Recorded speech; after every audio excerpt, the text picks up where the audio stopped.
You can run for a long time. Sooner or later, God will cut you down. Johnny Cash. I can't stop! Scott yelled over at me, the yellow Mustang screaming down the Pacific Highway and breaking 100 miles per hour. He slammed his foot down to the floor again and again. Nothing. It must have cut the lines, he continued, the panic in his eyes increasing. 107. Fuck. I don't want to die like this, man. I looked over at his terrified eyes and back up through the clear glass. The shocked face of an 8-year-old little boy rushed past us as we continued to pick up speed. 117 miles per hour now. And for the briefest moments, the pulse of the adrenaline rushing through my body cleared, and the feeling of euphoria washed over me. This felt like a video game, and Scott was pretty damn good at it. An elderly couple, or at least I think they were, in a white van changed lanes without seeing us, and it almost ended for all four of us right then and there. Jesus, Scott said under his breath, managing to pull the wheel to the left and barely avoid them while somehow not flipping the car. 125. The euphoric feeling dissipated and the adrenaline pumped back into my heart. Watching Scott swerve and miraculously avoid every obstacle thrown at him, I couldn't help but feel admiration for my friend. There was an icy focus to his eyes now, and he wasn't about to give up. Despite everything that had happened, there would be no surrender. Not yet, at least. Hold on, he said, turning the wheel abruptly to the right and speeding up the runaway truck around. 118 miles per hour. I think we're slowing down. 95. Yeah, I think so too, I replied, taking a deep breath. 60.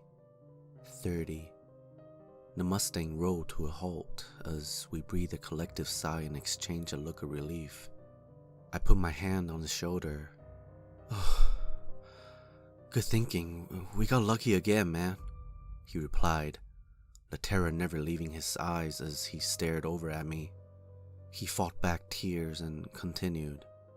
I can't keep this up forever. And he was right. He couldn't.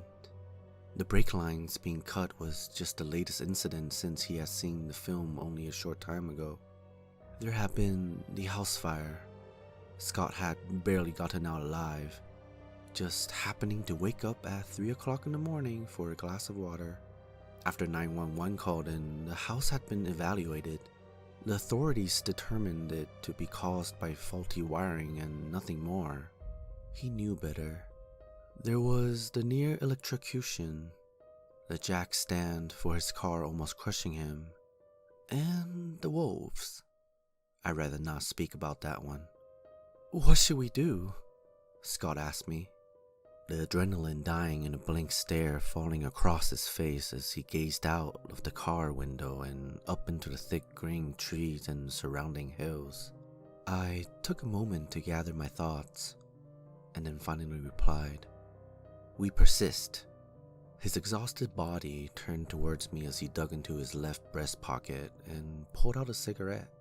He nearly dropped it before gripping the steel handle tighter, flicking the flame in, taking a slow drag. You're right. We'll figure this out. Scott smiled. Thanks for being here, Dan.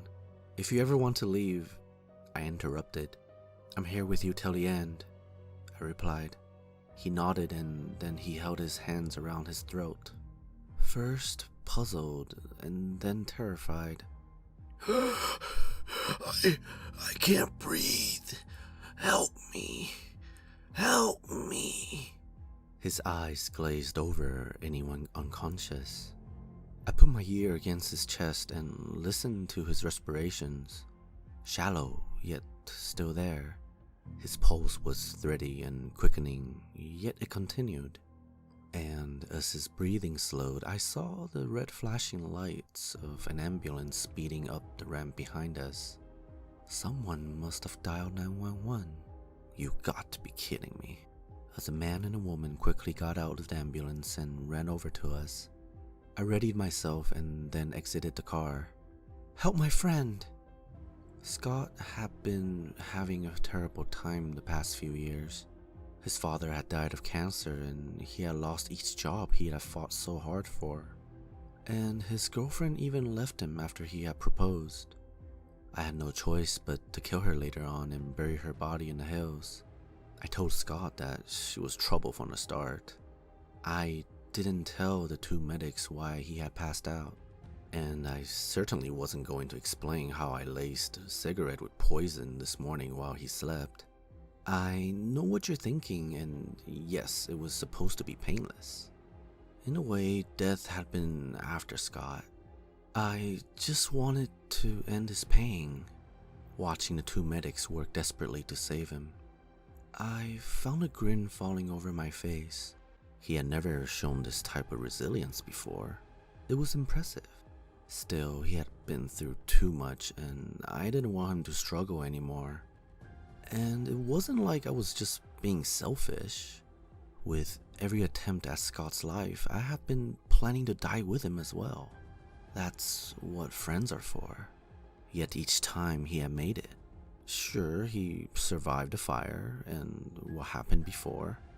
Yes, he had got lucky after I had cut the brake lines. And maybe he would even be saved by the paramedics in these bright green hills before the poison spread completely through his lungs and then into his heart. But I'll get him one of these days. They say that you have to make a goal and no matter what, persist. Well, there's always tomorrow.